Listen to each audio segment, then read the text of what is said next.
chaque semaine, nous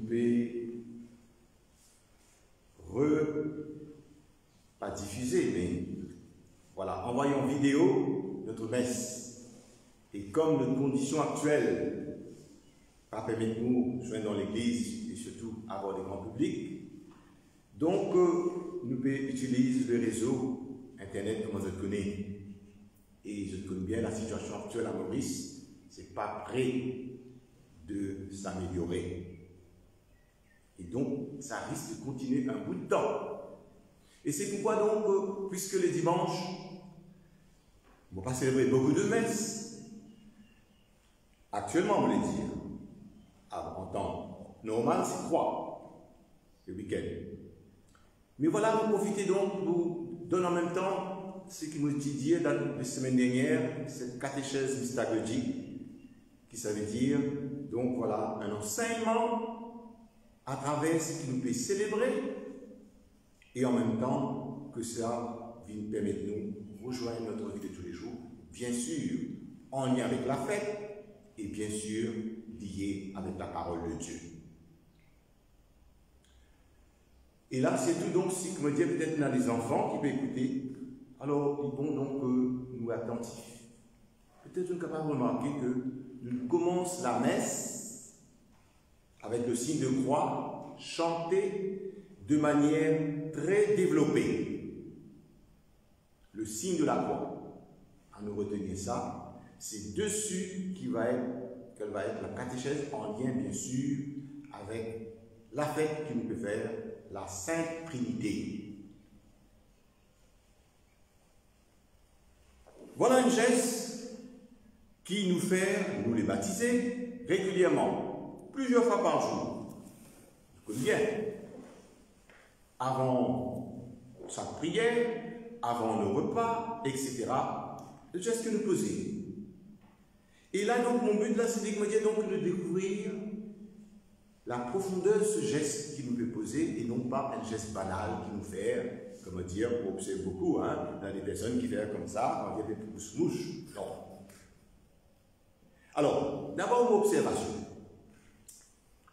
La paroisse ici, c'est dans des villages.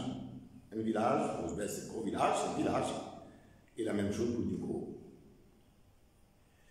Ce qui vont trouver, peut-être aussi se trouver, surtout pour ça, souvent sur le groupe. Quand je passe devant l'église, ou bien devant la grande croix, au moment la grille est fermée, et puis faire le signe de la croix. Vous observez, bon, c'est un geste qui nous posait, mais ce qu'ils vont observer aussi donc, et dans les personnes autrement croyantes, qui posent ce geste. Ils ne vont pas connaître ce que c'est ça. Et à chaque fois qu'ils me trouvent ça, surtout à Neuro, ils me disent, que ce monsieur, que cette dame-là, petit. Et nous connaissons qui nous dire de nous la foi. Au nom du Père, du Fils et du Saint-Esprit. Voilà, le mystère de la Sainte Trinité, c'est dedans. Si le besoin rattache ça avec la parole de Dieu, pas oublier. C'est l'envoi en mission de Jésus avec les 11 qui apparaissent avec eux, qui disent voilà, allez dans le monde et baptisez-les au nom du Père et du Fils et du Saint-Esprit. Alors ça rappelle-nous, nous les baptiser. À chaque fois que nous posons ce geste, nous rappelle-nous notre baptême. Si nous posons peut-être de manière trop machinale, trop rapide, ça peut permettre nous aller en profondeur de ce que ça veut dire, et puis sur l'implication. Tout à l'heure, on revient sur l'implication du geste qu'il nous propose.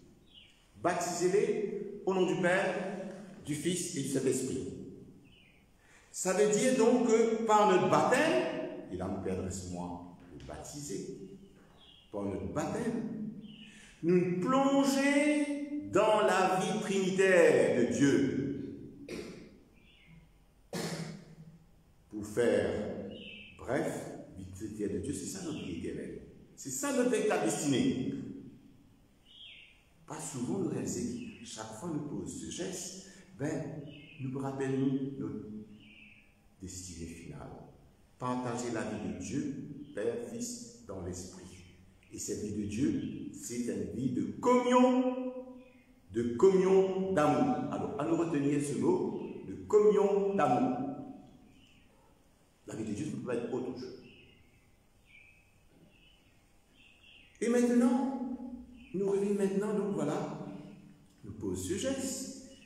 Et alors, quelle implication dans la vie de tous les jours? Nous sommes baptisés, les autres qui ont famille. Vie de Dieu, c'est une vie de communion. À nous dire, pour faire bref, entre le Père, le Fils et l'Esprit. Et nous prenons un exemple concret, c'est ton famille. Quand vous êtes en famille, à nous dire, souvent vous dites ça quand on fait une préparation, une session pour me donner spéciale pour les couples et les fiancés, et me dire, quand un homme et une femme sont mariés, vous n'êtes pas encore une famille. Vous êtes simplement un couple. Vous êtes une famille quand à l'arrivée du premier enfant. À ce moment-là, vous êtes une famille. Alors, pas oublier, depuis le baptême, surtout me adresse-moi aux couples baptisés chrétiens qui prennent le sacrement de mariage. Cette vie de communion de Dieu trinitaire, c'est dans nos familles qu'il nous besoin de vie. C'est comme ça que ça s'actualise. Alors l'implication, ça veut dire que c'est notre destinée finale. C'est partager la vie de Dieu, la communion d'amour, comme une seule parole, communion d'amour entre le Père, le Fils et l'Esprit, comme communication, partage, échange, étant longtemps dessus. Alors et si nous, concrètement, dans nos familles, nous appelons être témoins, ben c'est dans nos familles que nous avons cette communion d'amour, de partage et d'échange. Alors nous réalisons l'implication de ça quand nous posons le geste. Est-ce que dans nos familles, nous vivons ça? Voilà l'implication. Comme Dieu fait de la sainteté, c'est pas nous on l'air comme ça, voici de quoi comme ça. À nous le voir. Et donc c'est en même temps un appel, en même temps une exigence qui nous propose ce geste-là même. Comment dire? Nous répéter ça. C'est vrai, nous répéter souvent machinalement. Mais donc, découvrir à travers la fête de la Sainte Trinité, donc la profondeur jusqu'au sein humain, si nous prenons au sérieux, et si l'on dit, actualise la fête de la Sainte Trinité aujourd'hui chez nous. Actuellement, dans tout le monde. Dans tout le monde, aujourd'hui, nous connaissons bien combien de familles sont éclatées. Combien de familles il y a des divisions? Combien de familles ça ne va pas? Alors peut-être pour qui, si ça comme ça, ben alors nous interrogeons profondément sur le baptême, alors donc quand nous faisons le geste de notre Père, avec si peut-être, vous connaissez déjà peut-être, est-ce que nous essayons de découvrir un peu plus en profondeur, alors est-ce que nous sommes vraiment les témoins vivants de cette vie trinitaire de Dieu dans nos familles? On prend l'exemple d'une famille, on pourra plus de ça, nous sommes capables d'en aller ailleurs, c'est-à-dire entre les frères et sœurs, entre les frères et sœurs de baptisés dans l'église. L'église aussi, c'est une famille. Nous avons des autres ça. Alors voilà, jusqu'où va. Alors voilà, simplement pour arrêter là, simplement pour dire donc voilà, vous mettez un chant qui pourrait être justement. Le chant seulement, la mélodie, il aide à la méditation et à l'approfondissement. Nous écoutons et nous demandons que vous étiez en silence, laissez ce chant nous pénétrer en la fête de la Trinité comme l'amour du Père, du Fils, dans l'Esprit, qui nous appelait à vivre sur terre. Bien sûr, nous connaissons bien de manière imparfaite, en attendant la réalisation totale dans le royaume. Amen.